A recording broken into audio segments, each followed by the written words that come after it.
Hi Scorpio, welcome and this is your reading. Be open-minded, hindi halos lahat makaka-resonate. Piliin nyo na lamang and thank you nga po pala sa mga nag-subscribe at sa mga bumabalik. Welcome po tayo. Start na tayo, no? Give me the message for Scorpio.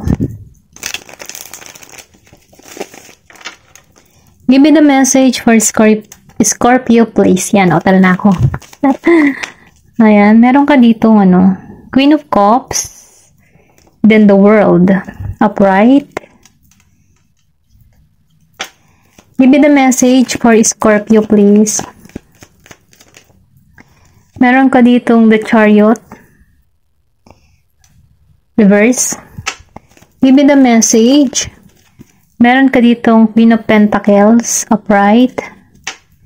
Give me the message for Scorpio. Meron ka ditong Two of Swords. Give me the message. Three of Wands. Give me the message for Scorpio, please. Meron ka ditong Knight of Cups. Give me the message. And Eight of Swords, reverse.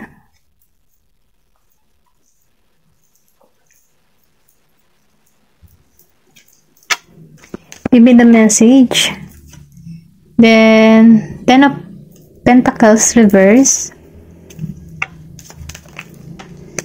And, Temperance. Okay? Nakikita ko dito, Hindi halos lahat, ha? Meron ditong, meron ditong pangyayari na kung saan nag-healing ka, okay? Hindi halos lahat, Yung iba sa inyo nag-healing at yung iba naman ay naka-recover, Or pwede rin sabihin na yung iba umaani ng tagumpay, Ito lang yung nakikita ko kasi marami kayong Scorpio, Kaya piliin nyo na lamang kung alin kayo dito, okay? Nakikita ko dito, Dito sa Queen of Cups, Two of Swords, then Ten of Cups, reverse, and Three of Wands, okay? Nakikita ko dito, meron ka ditong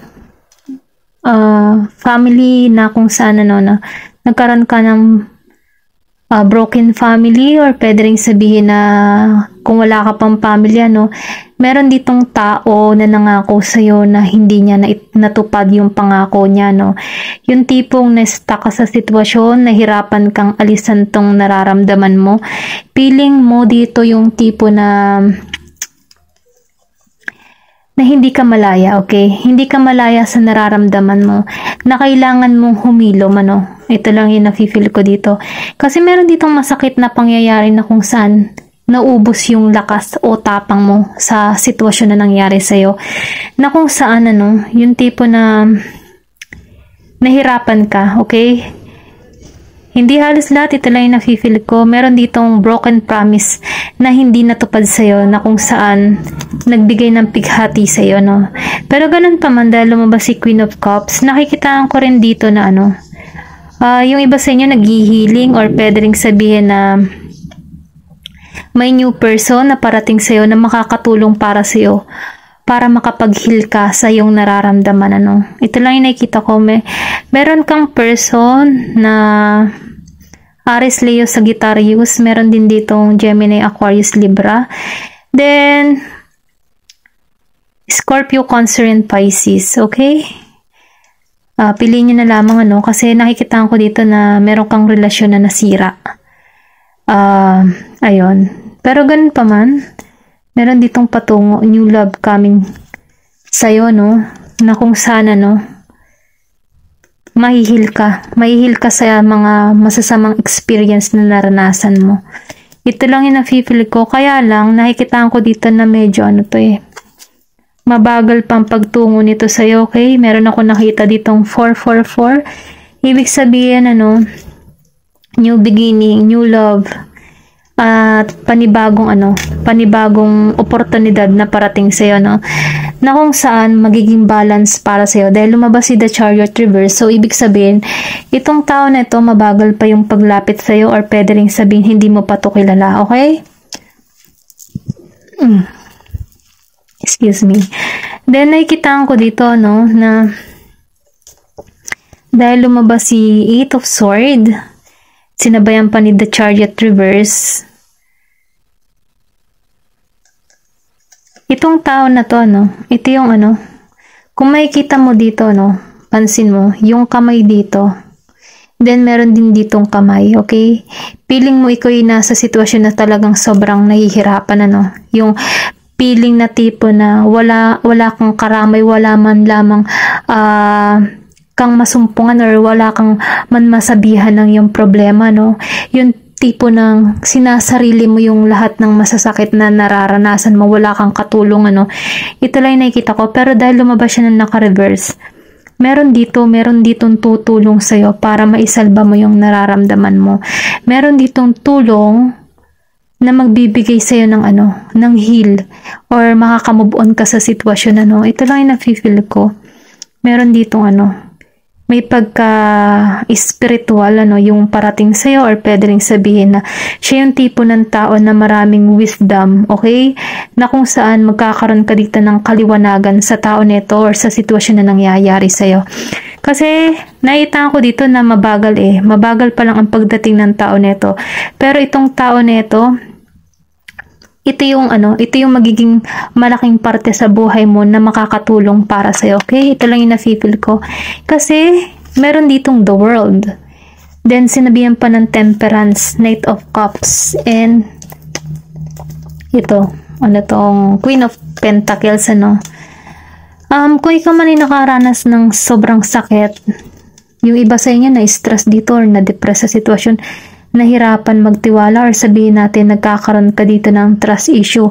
So, ang mangyayari dito, mahihirapan din tong tao nito or pwede rin sabihin, ito lang yung taong mapagkakatiwalaan mo. Okay? Yung parating na bago. Kasi lumabas yung 4-4 angel 4-4 angel na kung saan may pagka-healing. Okay? Ito lang yung nafe-feel ko dito. Then, nakikita ko rin dito, no, na meron ditong the world. So, ibig sabihin, malayo pa, may distance. Sabihin natin na itong tao na to, may pagkakaiba kayo. Pwedeng foreigner itong tao na to, okay, na makakatulong sa'yo. Or pwede rin sabihin na may kakaibahan sa inyo ng paniniwala na kung saan magkakaroon ka dito ng kaliwanagan. Kasi, nakikita ko dito, no, magkakaroon ka dito ng balance. Then, nafe-feel ko din dito na itong parating sa'yo, no, siya yung magiging partner in life mo na kung saan masasabi mong secure ka, no? Secure ka kasi pinoprotektahan mo tong cups mo. Masasabi mo na secure ka dito sa tao na to or pwede rin sabihin dumating tong tao neto or magtuturo itong tao neto para matuto ka kung paano mo lagyan ng boundary yung sarili mo. Okay? Ito lang yung nafe-feel ko dito. Nakikita ko rin dito, no, na magkakaroon ka dito ng masagana at maayos na buhay na kung saan masasabi mo na na nakaraos ka, no, sa mga pagsubok na naranasan mo, yung tipong makakahinga ka ng maluwag. Ito lang yung nafe-feel ko kasi kung makikita mo dito, no, abundance to masagana ka, maayos ang pamumuhay mo. Then, nakikita ko rin dito na lumalago ka, hindi ka madamot, isinishare mo yung blessing na meron ka. Then, nakikita ko rin dito, no, yung iba sa inyo relihiyoso, okay? Meron or pwede rin sabihin na yung parating sa'yo, no, may siya, spiritual, relihiyoso, na magbibigay sa'yo ng peace of mind, okay? Kung makikita mo dito, pareho kayong naka-meditate nakapikit kayo pareho dito. Makakaramdam kayong dalawa ng peace of mind Yung masasabi mo siya yung life partner mo, siya yung yung partner na or may chemistry, yung tipong magkakasundo kayo kasi pareho kayo ng pag-uugali. Meron ditong mirroring each other or pwede ning sabihin na matatagpuan mo yung life partner na kung saan i-equal sa'yo. Okay? Ito lang yung nafe-feel ko, no? Then, nakikita ko rin dito, no, na meron ditong pregnant. So, ibig sabihin, ito yung magiging ama or ina ng magiging, yung parating sa'yo, no? Ito yung magiging ama ng anak mo, okay? Or ina ng anak mo. Ganon. Ito lang yung nakikita ko, no? Nakikita ko rin dito ng the world. Meron pang distance dito, okay? Or pwede rin sabihin, magbabala ka din mga ibang bansa. Meron ditong aalis, or pwede rin sabihin na yung partner mo na parating sa'yo ay nasa abroad. Basta may nakikita ako dito na distance eh. May, may pagkakalayo, hindi mo pa to kilala. Okay, ito lang yung nafe-feel ko dito. May kang balance, masaya dito. At mararamdaman mo yung kasaganahan, okay? Kung dati nararamdaman mo yung sobrang bighati ka, stuck ka sa sitwasyon, wala kang lakas ng loob, hindi mo na fulfilled yung iyong wish, no? Matatapos na to, okay? Ito lang yung nakikita ko. Narito ka sa sitwasyon na ito, meron ditong tao na makakatulong sa'yo para ma-heal ka sa sitwasyon, okay? Ito lang yung nakikita ko, no? Magiging kang masagana dito, okay? May travel, magiging kang masagana dito.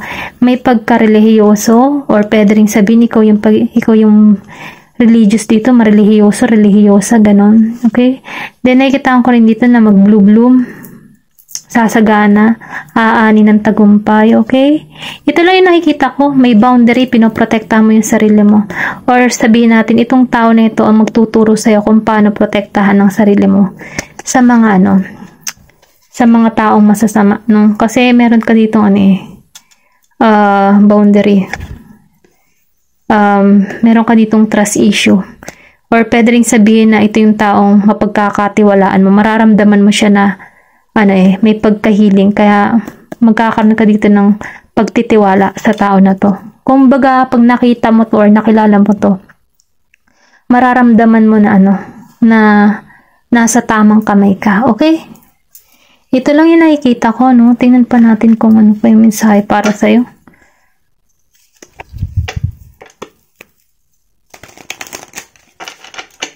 Give me the message for Scorpio, please. Ayan, meron ditong we are nature. Becoming grounded, embodiment, living in connection. Tingnan mo, sinasabi dito grounded. Kung makikita mo dito, grounded ka din dito eh. Pinoprotektahan mo yung sarili mo, no?